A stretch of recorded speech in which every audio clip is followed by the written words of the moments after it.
Welcome to the I Hate Critics Movie Review Podcast. I'm professional film critic Sean Patrick. Hi, Jeff. Hello, Sean. How are you today? I'm great. I need some energy though. I need to pick up the pace. I've got I don't know. I don't know what's wrong with me. It's the weather. Yeah, rainy and cold is just Yeah. never good. It's like 40 some degrees outside as we're recording, and it feels like it's about 20 because of the dampness. So Mm-hmm. yeah. I Just had and I had awful. to I had to turn my heat off because if we're talking and it comes on, it like blasts right above my microphone. So Oh, is that why your teeth are chattering? yes, that's it's either that or the heater noise. No, yeah, it's just been very it was so nice all last week, and then Sunday it took a turn for the worst. Yeah. But enough about the weather. Let's talk about some news. How about telling you about this email you received? I Hate Critics Movie Review Podcast featured in, was this Feed Spot Top 30? Yes, the Feed Spot Top 30. I don't know if it's anything. I have been between my one job ending, my other job going crazy, and my volunteering for this festival here. I haven't had time to even read my emails, much less. So I forwarded it to you, and it looks like, I mean, it seems like they want us to mention that on the show. So Oh, yes, we're happy to mention that a company called FeedSpot has named us as one of the top 30 movie podcasts out there, which we appreciate. There's a lot of movie podcasts in the world, so to be in the top 30 certainly means something. yeah, there's 31 movie podcasts, and we are in the top 30. When I say 30, I mean 30,000. Okay, Yeah, everybody and their brother has a movie podcast these days. So I'm like, hey, FeedSpot, thank you very much. That's very appreciated that they've taken this into account. But mostly we thank the listeners because obviously this must be because of them. of course, of course. I'm just happy that anybody listens to me talk about stuff I love. So Let's see. The box office this weekend. We saw some good news, bad news, I guess. The good news happening for Now You See Me, Now You Don't, which came in at number one at the box office. The bad news coming for Running Man, which did not hit the top of the box office, but and Keeper as well, kind of struggling at number 6 overall, but still hanging in there at number 9. Begonia is still taking in some money, even though it's losing theaters. yeah, I'm happy to hear that because I love that movie so much. It's a great So movie, and $15 million at the box office for a film that's been out for this long. In this day and age, used to be like, obviously this time it wasn't this long. Certainly we wouldn't even be talking about it being on streaming already, but I'm sure it is. Uh, I haven't even looked. I haven't even had time to look at streaming. It's been out for 4 weeks now, and $15 million is certainly well below what they wanted out of this, considering they spent a good deal of money on Begonia. But it's still gaining momentum. Plus, there's still the awards season, and if they're serious about that, if they do not give up on it, which I doubt Focus will give up on it. The movie still has a strong chance of making more money, and this is just 15 million. Here in America, there's still opportunities, worldwide for Begonia to find an audience as well during the awards season. Yeah, Die hope it My does. Love, however, appears to be done for. $4.8 million, finishing outside the top 10 in its second week. So that's a bummer. A friend of mine listened to the show last week and saw it on our recommendation and just said it was such a bummer. I'm like, yeah, that's a good way to describe it. But it was a bummer. All right. But it's also incredibly well acted. Yeah. Yeah. He was just like, wow, that movie was a complete total bummer. And I was like, well, yeah, I don't think it was supposed to be a lighthearted romantic comedy or anything, but But it makes you feel something, that's for sure. this is true. Nuremberg also struggling for Sony Pictures Classic, only $8 million in its second week release. So that's that one's struggling. The maybe the hottest movie of the moment isn't Predator Badlands. It continues to be Black Phone 2, which is taking in $74 million. Yeah, that's well deserved. That's a good one. It's really the only current like really big hit movie. I mean, Now You See Me, Now You Don't did okay, taking the top spot at over $20 million, which I think is above what people were expecting for it, though well below the opening of the previous two films. But Paramount's got to be wondering what the hell's going on that no one went to see The Running Man.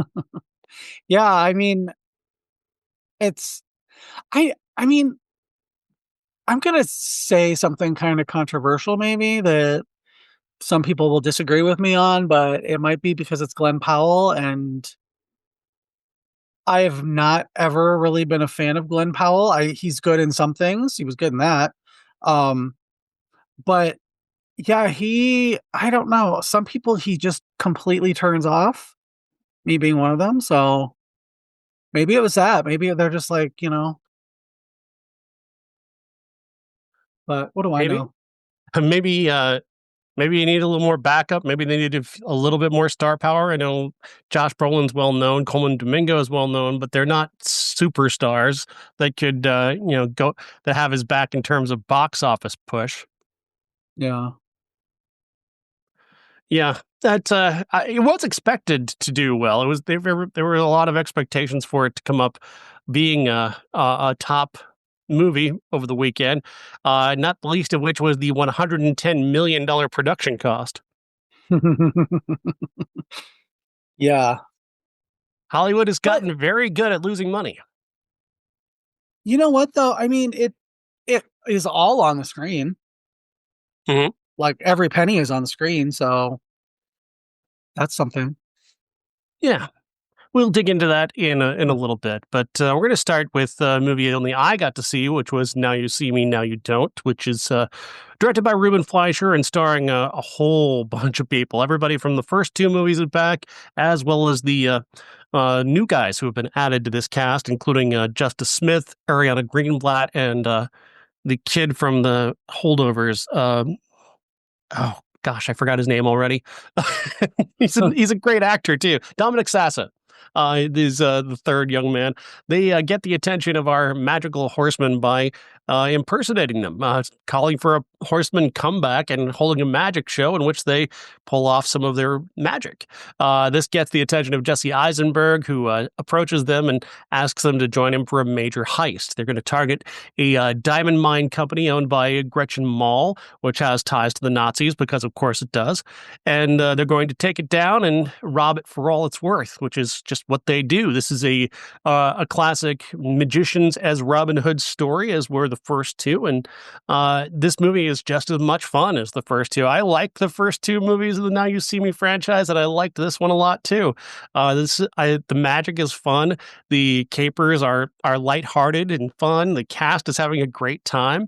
And I don't know. There's a lot of people who really hate these movies for being so like uh, soft and cuddly, like just being so very easy to watch. And it's like, what do you like? We've got so much weighty material out there. I've just posted a review of a movie called "If I Had Legs, I'd Kick You," and like, I think after that, a little bit of a rest was needed because that movie is very tough. I love it, but it's very tough. We'll talk about that one maybe next week, but um, yeah, I enjoy the Now You See Me movies. I enjoy the energy. I love the set pieces, these big magical tricks that they pull off, and they show you how they do it as well, and the big reveals. I just enjoy it, and the movies are silly, but they're not trying to be anything but silly fun. And sometimes you just sort of need that. It's kind of like how I feel about the Fast and Furious movies when they're not getting too dour. They can be a lot of fun when they're focused on the cars and the running and the jumping and the action. And this movie is Yeah. just nonstop. There's really no pause for any type of reflection or or a drama of any kind. They're just moving forward with the magic and making it happen and having a great time. I finally I really wanted to actually see this because I watched the first two on Peacock. Um but again, time was not on my side. Um I so last week I was talking and I'm like I said, yeah, except for the Kevin Spacey of it all. And I got this movie mixed up with, I think, 21. Is that the? The gambling movie with Kevin Yes, Spacey.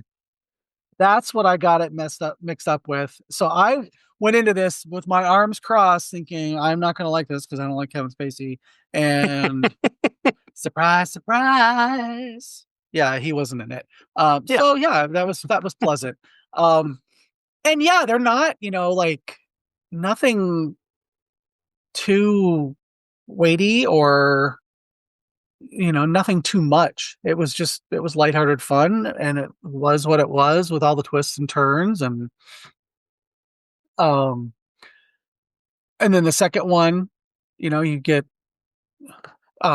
Lizzie Kaplan joining, and I enjoyed that a lot. So I was really wanting to see this, and I might actually just watch it, Hmm. not necessarily for the show, but just to see it. So I recommend it. It's great. It's just so much fun. Gretchen Mol is a great villain too. She's having a great time being a villain. The way they're tricking her throughout is great. You got Morgan Freeman is back. Like everybody, it's just so much fun. Justice Smith is really great in this as well. I just enjoy the new magicians and the old magicians are just having the time of their lives. Gretchen Mol, do you remember when she was like the it girl in the 90s when they tried to No, make her the well, next? kind of. There's kind of like a memory. I think wasn't she? Was she in Rounders or Yeah. yeah? And the 13th Floor, I believe it was. And they were trying to make her like a big thing at that time, and it didn't quite work out. But I think also she was getting roles that she didn't really want. Yeah, Like, oh yeah. she was not getting roles that she was eager to get, and I think she backed away for a while. Yeah, I think I remember Premiere Magazine, she was all over, like on the cover, on like every issue for a solid year. And I was like, they really like her. But she, yeah, I remember that they were trying to make her a big thing. And I mean, she's been in some good movies, I mean, she was in Manchester by the Sea, 310 to Yuma. Like, so yeah, Gone Girl. yeah, yeah, she has picked stuff that is really, really good, but is, you know, she's not the star that they thought she was going to be. But I like that about her because she's an actress as opposed to a movie star. It seemed like, Hollywood used to be like a machine that made stars, and she was kind of in that last group. Her and like Heath Ledger were in that last group that Mm-hmm. Hollywood was desperate to make happen. And people kind of put that on Glenn Powell now, where people like, oh, they're trying to make Glenn Powell, and it's like, I don't know. I don't think Hollywood does that as much anymore because it's too much of a risk. They don't want to really make movie stars because they think they have to pay them too much. Um, which tough break. You should pay stars. We love stars. We really. There's a lot of stars we would really like to see. Actually, that you just won't pay them to be in good movies.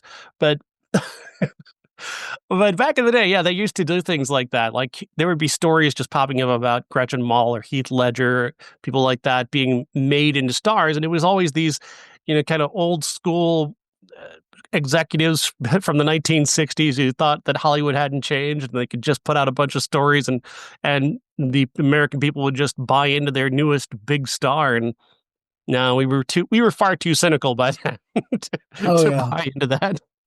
And it also, like, with people like Heath Ledger and Johnny Depp and even Gretchen Mol, they're like, well, you're trying to make me something I'm not, and they always end up rebelling against that. I mean, Johnny Depp went and worked with John Waters just to get the fuck away from the machine. Yeah, I love that you get certain actors who are um not not what you think they were going to be, Hmm. that turn into something that they were like meant to be all the whole time. So Yeah. Depp is a great example of that. Heath Ledger was the other really great yeah. example of that. Of somebody, after 10 Things I Hate About You, they tried to make him be a big time movie star, and he totally went other directions, picked some weird little indie films to be in, and then Brokeback Mountain came along, and then The Dark Knight, and he was finding stardom in his own way. Um, so we've been talking about Gretchen Mol, Mhm. and I looked her up, and you're thinking Rosamund Pike. Oh, whoops. Blooper reel. Oh, it's fine. We'd talk about Gretchen Mol though, because she's been in some really good stuff. But Mhm. yeah, Rosamund Pike. She's when you said Gone Girl, I was like, wait, was she in that? And then I went and looked, and I was like, she's not in that. Wait. So then I had to look it up. So yeah, we make mistakes. No big It deal. happens. It happens. But yeah, Rosamund Pike, she's done some interesting stuff. Since Gone Girl, did you see? I mean, I'm sure you did. Um, what is the I am going to kill you or whatever? What was the movie that where she? I didn't see that one. I know which one you're talking about, but Okay, I didn't see it. yeah, she that was actually pretty good. She was really good. Like I remember her haircut in that. I mean, that's yeah, I know that's like not a thing, but it was so like perfectly uh what do you call it? The like severely cut and there wasn't a single hair out of place the whole time. And I'm just like, um wow. That was like her whole character was down to that. Hmm. So they really like they just completely um encapsulated her character. Sorry, I was trying to think of the name of it. It was bugging me, but it's not it's not there. I care Yeah. a lot. That's what it was called. Oh, okay. Yeah, not I am trying to kill you, but that's basically her character was trying to kill you. Hmm. Um, Okay. Yeah, no, I yeah, totally didn't see that. All right. So yes, I do recommend Now You See Me, Now You Don't. I think it's terrific. Now let's talk about another Osgood Perkins movie. This guy is just never pausing for a moment when it comes to work. He's got his third movie in 18 months now. Keeper yeah. is a movie starring Tatiana Maslany as Liz. She's going on a 1 year vacation with her boyfriend, Dr. Malcolm Westbridge, A 1 year anniversary, not a to a place. yeah, one Uh, year long. it, uh, sorry. Not you said a year, 1 year vacation. It sounded like you meant like a year long vacation. So a 1 year anniversary vacation, people. Sure. Whatever. Tatiana Maslany stars as Liz, and immediately she gets there, and there's odd things. There's this cake that's waiting for her there that she then finds out is a gift from the supposed caretaker, and it looks very weird. And then she's told that it's not very good, but she still ends up eating it. In fact, it via a sort of weird dream sequence, the deliriousness, she ends up eating the whole thing despite finding what might be parts of human beings in the cake.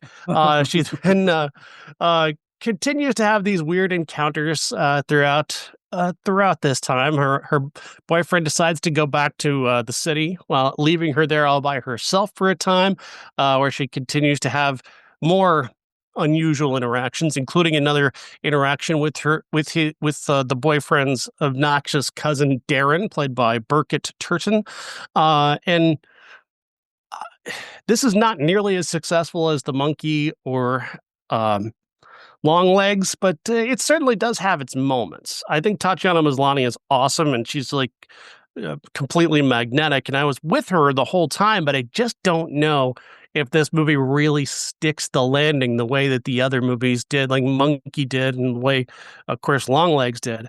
I think he's got a good idea here, but there just doesn't.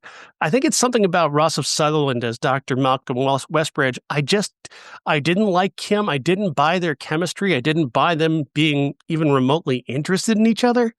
Hmm. And because of that, I just can't really buy into the whole movie. I thought Burkett Turton as Darren was everything they promised him to be. He was obnoxious and rude and gross. And there's a terrific scene when he shows up while she's there alone, and it's filled with a good deal of tension, and it's well directed, but it's sort of just ends and doesn't really have a payoff. And it has a payoff, but it's not a payoff that like the monkey had payoffs. You know what I mean? Considering the moment, I was expecting something like that, and I got something else that I really was like, oh, okay. Um, Keep in I mind, this was admire. not written and directed by it was just directed by Oz Perkins, which Mhm, to me is a lot. Something that's written and directed by him is way different than something that he's just the director on. mhm, That that's just my feeling on it. Because I had some of the same thoughts as you did, but I, for one, I really liked the ending. Um, I thought that the creature designs were pretty fucking cool. mhm. Um, I I feel like there's a deleted scene in the end, but yeah, I enjoyed it a lot more than I thought I was going to based on some of the reviews. So I think the ending could have worked better. I thought they rushed his conclusion specifically. yeah, They didn't give us a chance to settle in with what was happening to him. It was really strange because he just we're gonna get into spoilers, I guess, so we can really talk about this. So just bear that in mind, listeners. Um, but I thought when he wakes up and he's kind of growing older, I thought we'd spend a minute with that at least to try and, get his reaction and kind of revel in the sort of schadenfreude of seeing this man get his comeuppance in that way. But then suddenly he's just immediately even older and upside down and being dunked into honey. And it's just over just like that. And there's just no, there's no, it's not very satisfying in the end for me. I thought there would be something a little bit more meaty in that ending. well, that's where I feel like there's a deleted scene of him, of her taking away his power and him, rapidly aging, and I feel like it should be there, and maybe it was there, but the effects maybe weren't good, or it looked wrong, or whatever, and or he felt he just didn't need it. But I do feel you needed that her to look at him and say, "I'm going to take your power because I can, because I am actually descended from this woman that um, you killed, and I'm going to use that power as her ancestor or as her predecessor, whatever." You know what I mean? I don't to um, take away all the power that you've had over the last 200 years. Um, and I feel like that would have made it a little more satisfying at the end. Um, but I really did like that she didn't get. I was expecting it to go where she was just going to be another in the long line, and you picture him sitting on the porch or something with his cousin's corpse, Mhm. and you know I was glad that she won in the end and not him. Well, yeah, his performance is just to me is so weak that I just don't think this guy Ross of Sutherland has much presence. Um, he's and then maybe he's not supposed to, but to be Mhm. such an imposing character, I think they needed to give him a little bit more weight of some kind. And like I said, I just didn't buy their chemistry. I didn't buy that this woman would be interested in this guy. That just didn't feel right to me. And which I know in a way, like yes, he's been faking it, I guess, for an entire year, so he can pull off this um, thing at the end and try and feed her to these monsters that keep him alive for uh, ages. But we there's Yeah, also like, it's pretty vague on how that whole idea works. I felt like one of the things that I was getting from him was he didn't really, like, it seemed like he didn't know his lines, and he kept trying to, like, they filmed a rehearsal, like the first off book rehearsal. Do you know what I mean? Because he kept looking around and stumbling and kind of not really that kind of, especially when he came back and she was still alive and he was just playing it like they just handed him sides and said, "Here, just say this." Mhm. And that did get to me a little bit. I was just kind of like, wait a minute, shouldn't he know what to say? And I would have liked for him to have been, very imposing and kind of like imposing his presence on her, towering over her or something as he was telling her what was happening instead of, kind of all namby-pamby up on the stairs away from her. So, but Yeah, he just I liked man. the lore and I liked the creature design. So, Yeah, that was good stuff. I just think there's just a great deal that's lacking in terms of like how these guys came to be how they are. I think the cousin, for all the buildup they gave him for being this, being this obnoxious prick, to not give us like actually getting to see his death. I thought that's kind of bullshit. Like, yeah. I wanted to see him get his head ripped off or something, and what do we get? We get to see him like pulled up to the ceiling and disappeared, and then his watch is in the sink for some reason. It's like, what? Yeah. Lots of weird decisions going into this one, and I just don't quite know what anyone was going for, including the title. What even does the title mean? Well, the cousin says to him at one point, he goes, "Oh, she's a keeper," and he kind of gives him this look. So I think that he's giving him his blessing to feed her to these demons. So Hmm. So it's like ironic. yeah, she's a keeper. Like, okay, we're gonna keep her. Hmm. But Yeah, it I didn't love land for me. Tatiana Maslany. She's great. She's great in everything. She was great as She-Hulk. I don't care what anybody No, fucking says. 100%. Like, Did you watch? God. Go ahead. No, you were saying? Did you see Orphan Black? Oh yeah.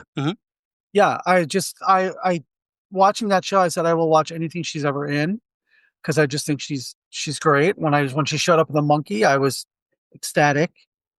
Um, and the she just has this. She's like I want to see her play Alia Shawkat's older sister in something, and Alana Glazer. Like the three of them playing sisters would just. I think I might die. Um, which would be reason enough for some people to show me that. But um, Her performance, yeah, though, is another problem for him because she is so much more charismatic and so much more interesting than him, which yeah, should be like, yeah, that should be part of the dynamic. Is that it should be part of the dynamic that they are different and that this is a kind of an unusual relationship with an unusual dynamic. But I don't get a sense of why she would be remotely interested in this fucking milk toast boring asshole.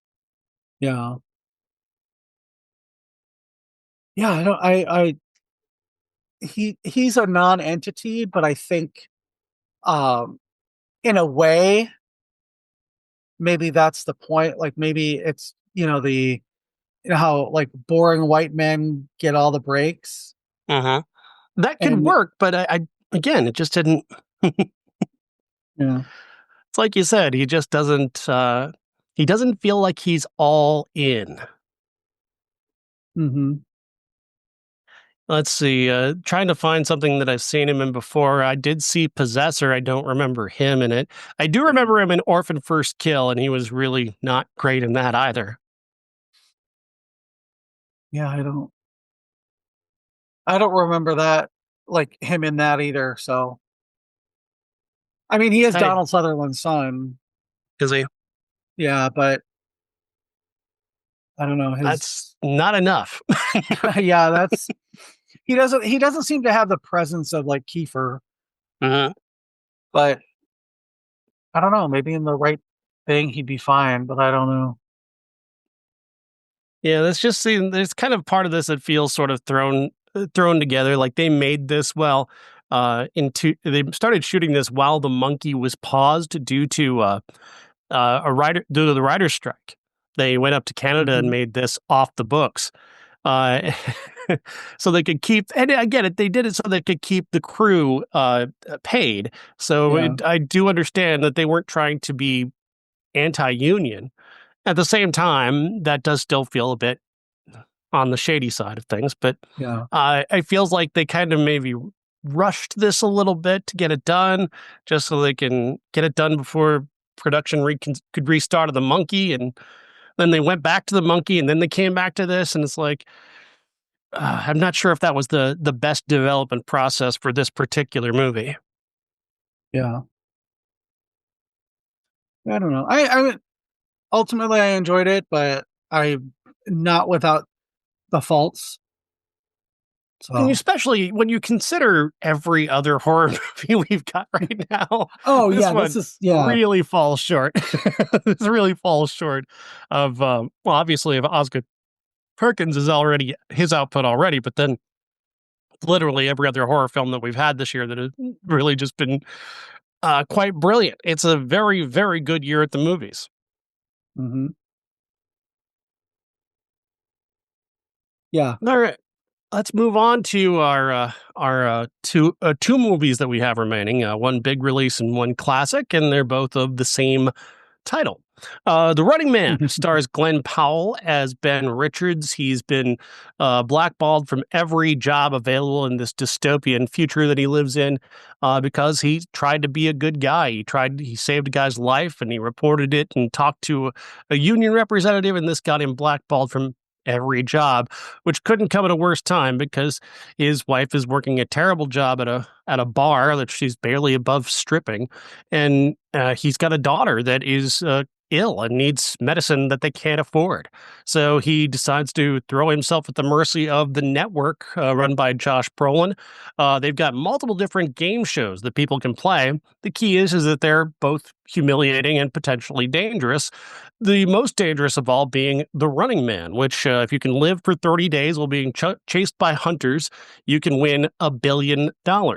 Which that $1 billion number is notable because it's basically the movie telling you that the rich care so little about the poor that $1 billion is nothing to them Hmm. in this particular dystopia. That's the range we're talking about. The difference between the rich and the poor in this particular dystopia. And Edgar Wright chose that number very specifically. And he made a lot of very specific choices with this that are, I think, indicative of a. Uh, well, I part of me wanted to call this kind of revolutionary in a way, but in reality, the main idea here is that people shouldn't have to starve. People should have jobs that can pay for them to live and eat and get medical care. These are not, it's not like we're talking Marxism here or Yeah. communism. We're talking about just make it affordable enough for people to not have to worry that their child is going to die from the fucking flu. Like Yeah. that's literally where, and how how real does that feel to you right now? That feels incredibly real to me right now. Like Oh I yeah. couldn't possibly get sick right now. I would never survive. There's no Hmm. way. I could never pay for that. I could never pay for any kind of catastrophic illness right now. Oh, I And have a most prescription Americans that's can't. $200 that I'm basically just gonna have to go without. So, And that's like that's like most people. Uh, this cannot continue to. And when you have just the recent news that we have the world's first trillionaire walking the planet, it just makes you want to grab a fucking pitchfork. Like, it's just so disgusting how far the rich and the poor are apart, and this movie is so reflective of that. As Ben Richards becomes sort of a hero to the masses, he doesn't want to be. He didn't want to be in this position. If he'd just been given a job that he could afford to buy medicine and food for his family, he wouldn't be, he wouldn't be complaining about it. hmm, But exactly. he'd just go to work and do his job and get by. But he can't, and that's the story for people right now in the real world, which makes this movie so relatable. On top of which, you've got a really terrific action movie with great set pieces put together by a very witty director who knows exactly how to stage these scenes, while also just running this undercurrent of anger and rage underneath it via characters. One character played by Michael Cera, who's one of the revolutionary characters in the movie, who's definitely on the more extreme side of take down the rich. Yeah. Daniel Ezra as well plays a kid named Bradley who helps out along the way, and he's a another revolutionary working with Sarah's character at a distance as they try to undermine the government, and they sort of glom on to Ben Richards as their hero. It's very clever, and I just loved the way they put this together. I thought Glenn Powell was a great vehicle for this because he's very handsome and very charismatic, and he pulls off action hero incredibly well, and then you can just run everything through him. He's very relatable and identifiable. His problems are incredibly relatable and identifiable, Hmm. and with that, you get a very compelling story about a guy who just wants to make sure that he can take care of his family. And that's really, he shouldn't have to beg for that. We all should not have to beg for that. Kami. Oh. You just haven't pulled yourself up by the bootstraps, Sean. Oh my God. Do you know I can't afford to buy boots do you know just as an aside, do you know why that term is such a joke? because it's impossible Because to pull your other stuff out of your yes, bootstraps. because the bootstraps are attached to the bottom of your boot. It's not like, yeah, it's something that's impossible, but people don't see it that way. They just Uh-huh. are stupid. Um, yeah, I think that Glenn Powell, like I said earlier, I'm not a huge fan of him. I thought he was really good in this. Uh-huh. It might be the one that kind of gets me on his side as an actor. Um, I hated him on the show Scream Queens because he's so over the top that I was like, oh. And then I've seen him, like Twisters and all that. And I'm just kind of like, meh, meh. I'm not gonna. I probably still would not go see a movie just because he's in it. Uh-huh. Um, but yeah, I thought that the message of this movie was it was pretty blatant if you know what to look for. But I could see where some people it might get lost on some people. Basically the anti woke crowd. Um, Because they just everything gets probably lost on everything goes over their head. they're probably looking at the explosions and the running and the really really excellent set pieces. Um, especially the last probably 20 minutes of this movie is just nonstop action and it's all directed so well. Do you remember the Ant-Man trailer that Edgar Wright cut Uh-huh. to get to like as a proof of concept Oh yeah. and how It's, excellent that was? That was what it was like. Yeah, okay, that's proof of concept for everything that he's doing here too, because it's just so dynamic and it's not one of those movies where so much is going on that you lose sight of some of it. And we've seen a lot of those movies in the last few years where there's just too much going on screen. And this everything was kind of perfectly choreographed and the way that he's runs through the frame or uh runs through the cockpit of a plane. uh-huh. Just everything. I was engaged the whole time. Not, uh, I wasn't really kind of snoozing or anything like that. Right. I did like that because I really uh, the book. Spoiler for the book if you haven't read the book, but in the book he does actually fly the plane into the building because his kid and his daughter and his wife were killed. They actually did kill him. It Huh. wasn't just a fake video. But I mean, you can never do that now after 9/11. Just that's, can you imagine? Oh my God. But it's, he did, Edgar Wright said, oh, I'm going to do something different with the ending. And I like, oh, I thought, you'd probably try to get away with that, but no. Um, and are they or aren't they alive kind of thing at the end was, I liked it because it's like maybe they did, maybe they did kill him. I don't know, but yeah, I thoroughly enjoyed this, and I wasn't necessarily looking forward to it. A remake of a movie that has some nostalgia and it has Glenn Powell, and I was just like, maybe, but yeah, I was thoroughly engaged. and enjoyed it. My niece had a first date to go see this movie, and I said, "What did you think on Sunday?" And she goes, "Oh my god, I loved it. I would see it again." I was like, "Oh, okay." 'Cause she never wants to see a movie more than twice unless it's Scream. So, Mhm. and that she watches weekly, because I taught her well. But yeah, she was like, she said I would see it again, and her boyfriend, I guess her boyfriend, they've been on 2 dates, whatever. Um, he said he loved it. She said, "Oh yeah, he really liked it. We were really paying attention to the movie, not each other." It's like, okay, well, that's a good sign, I suppose. So yeah, very, very recommended by me. I also noticed there's two towers on the poster. I wonder if that's intentional. Oh, well, I'm just saying probably. that is a subtle joke. Oh yeah. Are 9/11 jokes okay now? I don't. I don't know. Some plot about flying a plane into a building, and the building happens to be made of two towers. I don't know.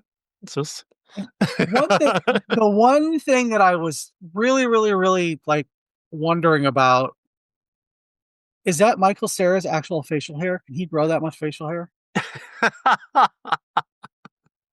Because it took me forever. I'm like, I know the voice. Who is it? And then I was like, oh, that's Michael Cera. That's a beard. Is that like pasted on, or did he hit puberty? I don't know. Yeah, him and Daniel Ezra play the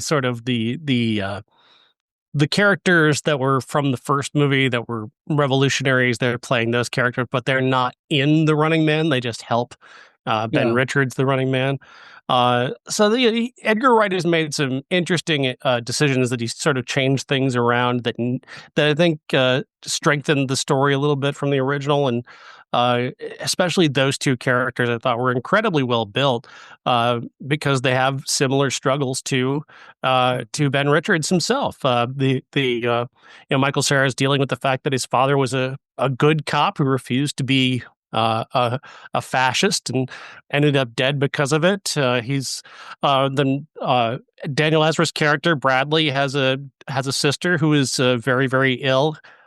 Who can't afford medicine because, again, uh, this fascist Hmm. government has made it impossible for anybody to afford anything that could keep them alive as a way of sort of controlling them.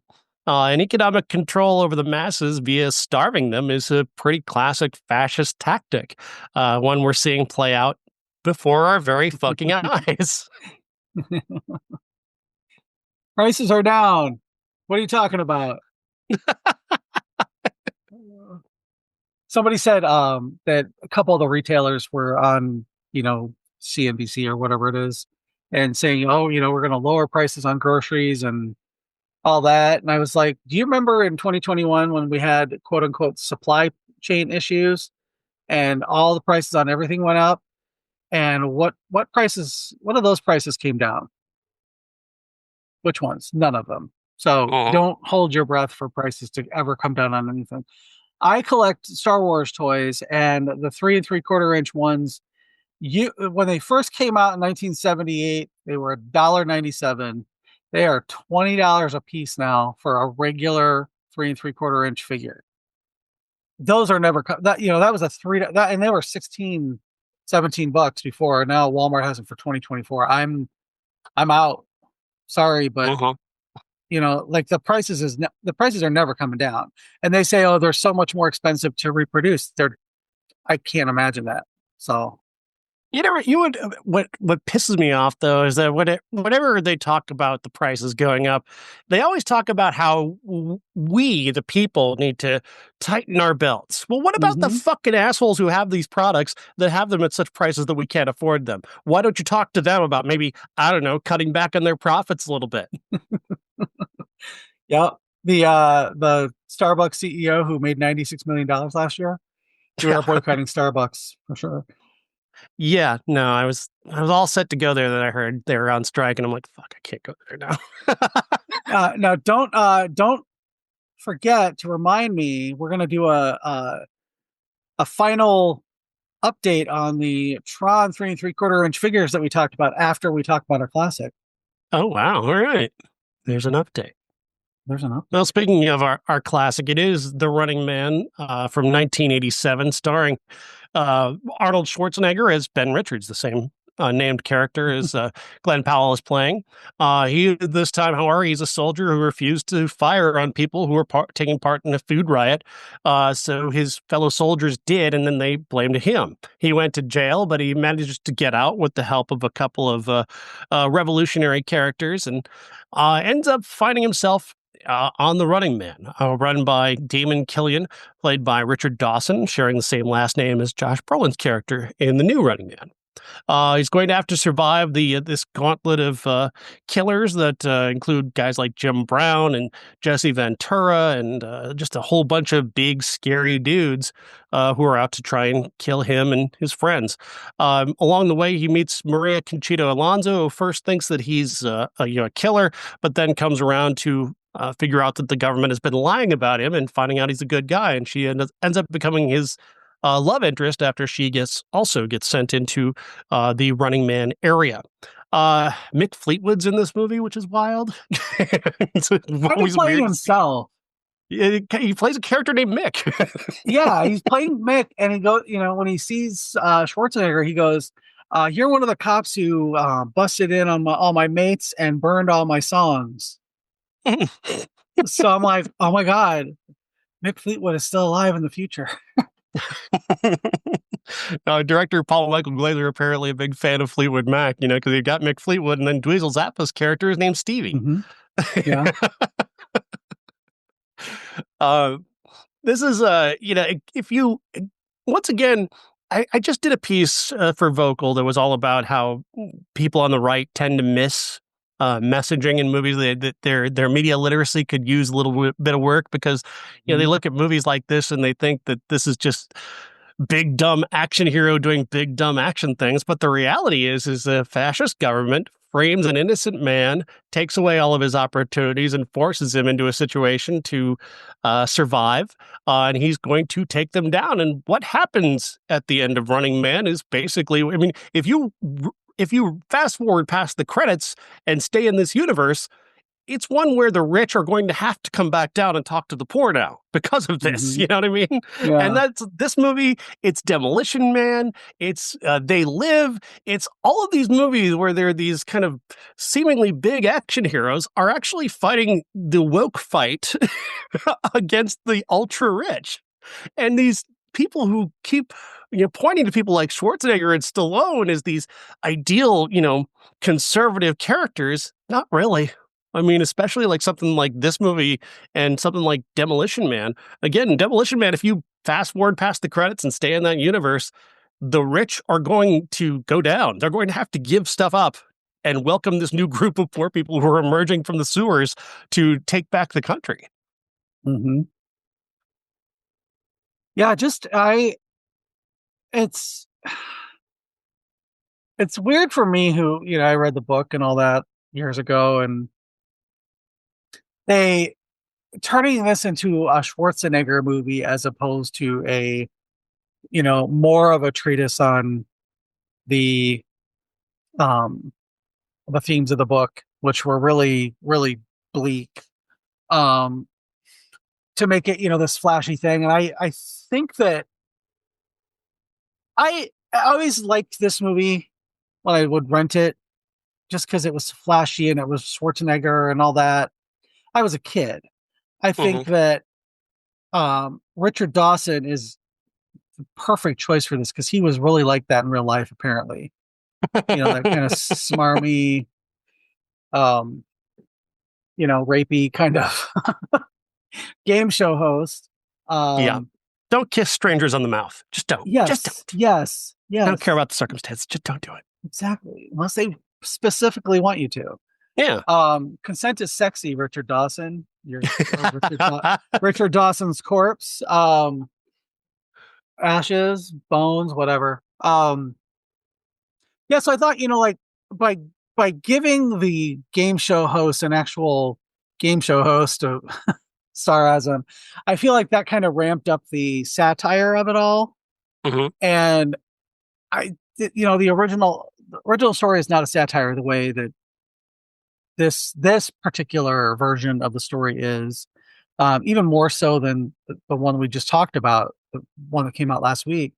That's more of a straight ahead action movie, whereas this is kind of a satire on like dystopian movies and the whole, like what you'd have to do to survive and all that. And I rewatching this after, several years and then watching the new one, I was just like, I can't believe I'm going to say it, but I like the remake a little more than I like the original. So, I think a lot of that has to do with the fact that Paul Michael Glazer isn't a great director. yeah. He's a TV guy. Schwarzenegger didn't want him as the Hmm. director. He actually Yeah. wanted the guy they fired, George P. Cosmatos, but he was like along when the movie was going to star Christopher Reeve in the lead role. Yeah. Um, but Cosmatos would have been a hell of a choice. He's an action guy. He's got a bit of indie cred. But that was never going to be the same movie under under Paul Michael Glazer, who just doesn't have that level of talent. Yeah. Not, he's a mainstream director. I mean, at best, Hmm. and even Schwarzenegger said he directed it like a TV show, which you can Yeah. sense. Yeah, it's kind of holding everything back a little bit in terms of this movie being spectacular. But Schwarzenegger is at his best here, being Arnold, being a big personality, being this big presence. He's likable and interesting and easy to root for. You can't. He makes the odds feel even just by being as big as he is, and that's actually one of the things that Glenn Powell brings to the role a little bit is that he's a little bit easier to believe as an underdog as opposed to Arnold. Yeah. Yeah. Yeah, Arnold Schwarzenegger is always Arnold Schwarzenegger, no matter what he's playing. Hmm. Um, I, whereas Glenn Powell really kind of, he was Ben Richards in this movie. I hate to admit that I liked him in this movie because he just turned my stomach most of the time, but he was, he was, he was Ben Richards and Arnold Schwarzenegger was Arnold Schwarzenegger. Yeah. Just like he was Arnold Schwarzenegger in Predator, he was Arnold Schwarzenegger in Total Recall. He's just Arnold Schwarzenegger. He is what we were talking about, a movie star. And it's very hard to get the movie star out of your head when you're watching them act. Julia Roberts is much the same way, although she does a better job of kind of losing herself in the role, but you're always aware that you're watching Julia Roberts the same way Hmm. you're always aware you're watching Arnold Schwarzenegger. I think if Glenn Powell continues to do movies, although who knows after this one bombed, um, he might get to that gravitas as an actor. He might not. I mean, he might just continue to just be Glenn Powell. So He can get by either way, I'm sure. yeah. He can get by either way. Schwarzenegger, yeah, he is a personality, and you just can't he's just his presence is sort of inescapable. He doesn't have part of it is his look that he can't, he can't work around being looking the way he does. Oh yeah. And so some of that is on us in our perception of him, but there's also just a no ability to lend himself to different characters. Hmm. He's not a chameleon by any stretch. I mean, if you can tell me the difference between the character he plays in Commando and the character he plays in Predator, good luck. Tell me what the difference is other than their name. They're basically the same characters. And when you talk about this character in Total Recall, I mean, Ben Richards and the Total Recall character feel like the same guy. Yeah. Yeah. I mean, Same to guy, the but it's point. the future. 2019, the future. God. Well, Actually, the this book. movie was ahead. I mean, it guessed our current dystopia by 5 years. Well, the book takes place in 2025. Oh, does it? Yeah. Yeah. Yeah. 2025 is when Stephen King wrote this or wrote it for. So So he was King guessed it pretty. right on. Spot Yeah. on with our current dystopia. Except now we have a game show host who's the president. Oh, wow. Yeah. When will Trump start hosting a game show where people have to be killed to have to not be killed to win? Did Is that you his next? hear? Is that his next step? Well, there is a game show that they have talked about doing where it's you can win your citizenship by doing a Oh, Survivor type of God. show. Yeah, we're there. I feel like Mr. Beast is going to start one of these shows like The Running Man soon. Where if you're willing to sign this waiver that says we're not responsible for your death, you could win $10 million. Oh Lord, please make it. I mean, he did do his own version of Squid Games, so I mean, Yeah. which Well, and is just that's one of the dumbest things I've ever heard in my life is trying to turn Squid Games into an actual game. Like, how do you miss the point that badly? well, and I saw somebody did a parody called Beauty and Mr. Beast, and he's doing all these stupid challenges for Belle, and she's just like, "What the fuck?" And she has to like make him palatable. It's very hard. I'm Um, going to date Belle while I'm sleeping in a submarine 50 feet under the water. it's like David Blaine with a traumatic brain injury,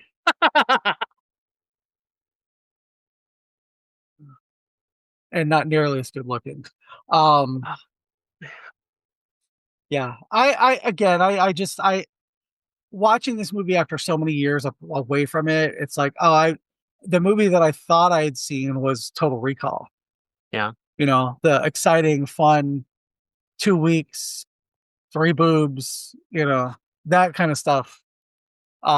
Is what I in my head remembered this movie as, and it's like a TV movie because Paul Michael Glazer, came from TV. So, Mhm. not a knock against him.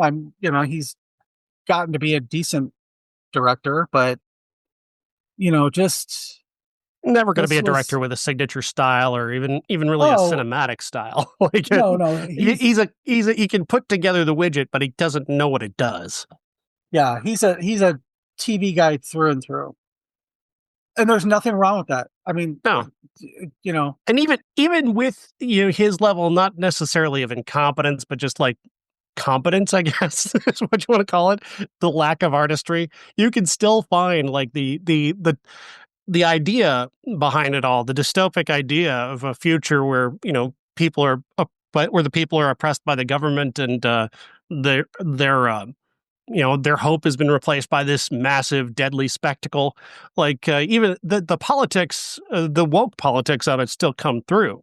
mhm. If you're paying attention, it's still there. It's still the rich versus it's still the poor, revolting against the rich by the end. There's still revolutions taking place in this movie, even as, this is a movie that is dumbed down for a Schwarzenegger audience. Yeah, yeah. I don't know. I watch the new one when it comes to streaming. I or because you're not going to go see it in the theater because Wicked's coming out, so everything will be obliterated next week or this week, later this week, Yeah. whatever. Movie theaters could not be happier or more excited to have Wicked this week. Yeah, This is a movie that finally feels like a spectacle, finally feels like something big is happening, feels like a cultural moment. yes. And did you see Cynthia Erivo defend Ariana Grande from the crazed guy that goes around and like jumps in front of celebrities all the time? No. Oh, you got to look that up. It was fucking scary because I didn't know anything about this guy until this happened, and then somebody said, "Oh no, he does this," and like he's crazy. What did I Cynthia Erivo do? oh she jumped right on him and like pushed him away, and she did more for him than Ariana's security did. It's just like That's stupid. Cynthia Erivo. I've grown to really really love her. She's gorgeous. She's interesting. She has more talent in her little finger than most people in Hollywood have. And if you need a friend, she is clearly the one that you want in your corner, because she jumped right in and shoved this guy and took care of her best friend. So Have I told you my Cynthia Erivo story? maybe you said it last year, but refresh our memory. Well, I did a review of one of her songs that was going to be up for an Academy Award, Mhm. and she sent me an email thanking me. Wow, that's I amazing. know. Isn't that the it's like so it was so incredibly sweet. Like I just so incredibly sweet. And yeah, she was very nice. I replied back and I said, "Thank you. Your song is very beautiful." And she just could not have been more kind. That is so cool. Oh, yeah. I mean, I'm very impressed. Seems like something she would do. So This was well before she was like in Wicked. This is like a this was Harriet, right? this is like no, I think it was for a documentary that came out around 2019. Okay, because I know she was nominated for best song for Harriet too. Mhm. Yeah, I think this was a documentary, I believe, that came out in 2019. I remember that pretty specifically, Okay, pre-pandemic and pre anyone really knowing who she was. gotcha. But still very Huh. cool. Still very cool. Very, very cool. Oh, so next week we just have Wicked. It is a wicked week, but there's also Sisu 2 coming out, which is a big, violent, massively violent action movie. Sisu was pretty good. It's kind of a foreign World War II John Wick thing going on. Yeah, I did not And see that one. oh no, it was No, incredibly I never did. violent. Maybe that's Uh, why. it's basically it's almost more of a horror film than it is an action movie. Um, that's the level of blood you're going to get out of that movie. Also, Rental Family, starring Brendan Fraser, which is a movie I've actually already seen. He plays a guy who is an actor living in Japan who gets a job with this company that stages real life events for people. So, like if you want to have a wedding that your parents can attend, but you don't have anybody to marry, they'll send someone for you to marry in front of your parents. They'll provide you with somebody to act as the father to your child for a few dollars. You can essentially it's a rental family. They'll provide all these various services, and apparently in Japan, this is a real thing that people do. They as part of this sort of loneliness epidemic that has taken a toll on some of that population over there. They have these services where you can rent somebody to just go to dinner with you and just sit there and be your friend, and then at the end of the night they just go home, which is Dude, sad and but also kind of beautiful in a way. And the yeah. movie does capture that. We'll talk about that more next week. Okay, we are going to do the final update on the HasLab Tron. We talked about this when Tron came out. If you missed that episode, um, because I said, nobody's clamoring for these toys. And so Tron Heroes of the Grid 3.75-inch collector set, $259.99, comes with 5 figures, 2 light cycles, and a light up grid. Um, when we talked about this 3 or 4 weeks ago now, it was sitting at just over 1,000 backers that need 10,000 to finish it. um, there are 6 days, 2 hours, 11 minutes, and 52 seconds as of this recording. Guess how many they've reached, Sean? 2000.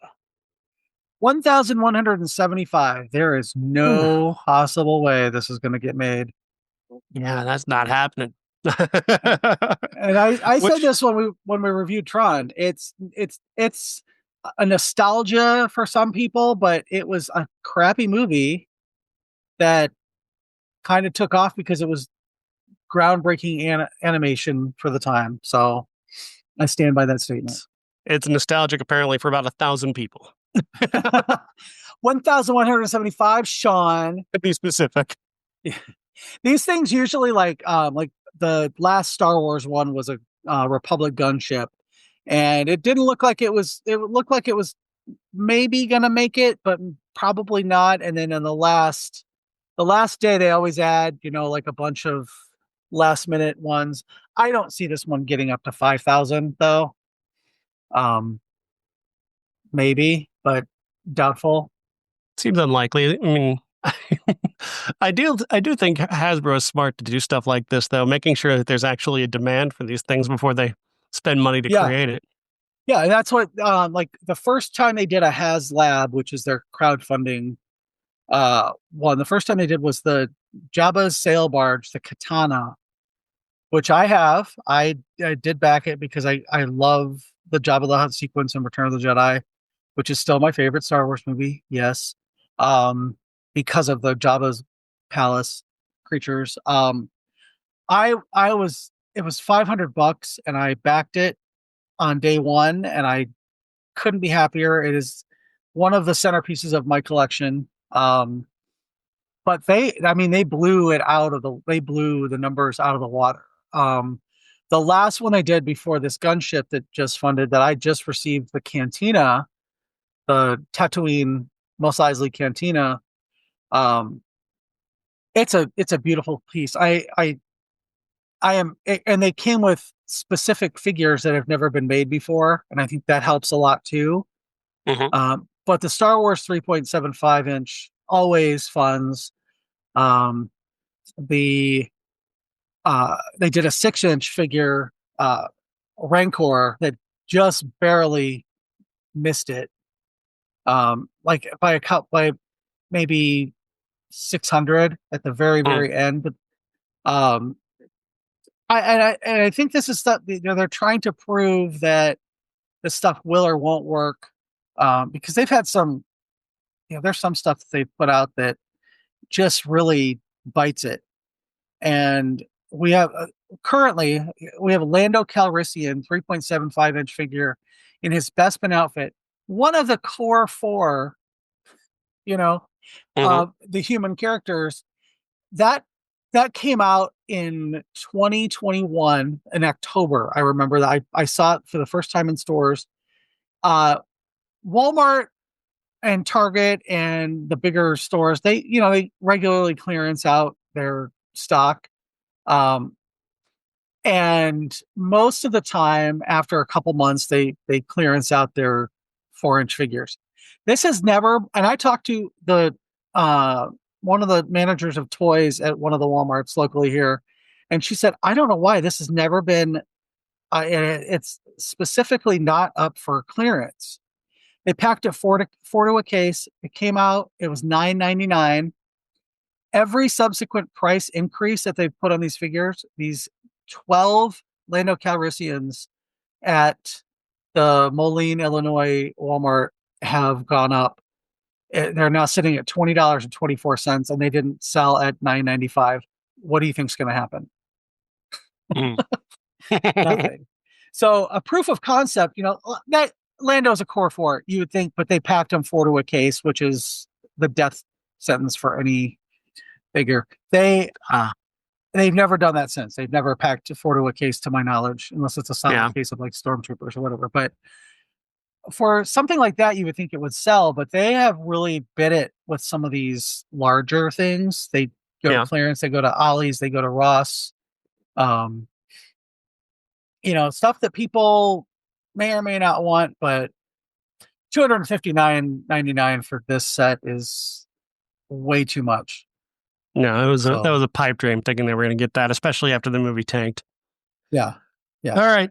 Next So week, Wicked for Good is our headliner. And one more time, I just want to say thank you to FeedSpot, I Hate Critics movie review podcast, one of the top 30 movie review podcasts, according to FeedSpot. And thank you to those guys. We appreciate it. yeah, thank you, FeedSpot, and All thank right, you, Jeff, have a Sean. good one.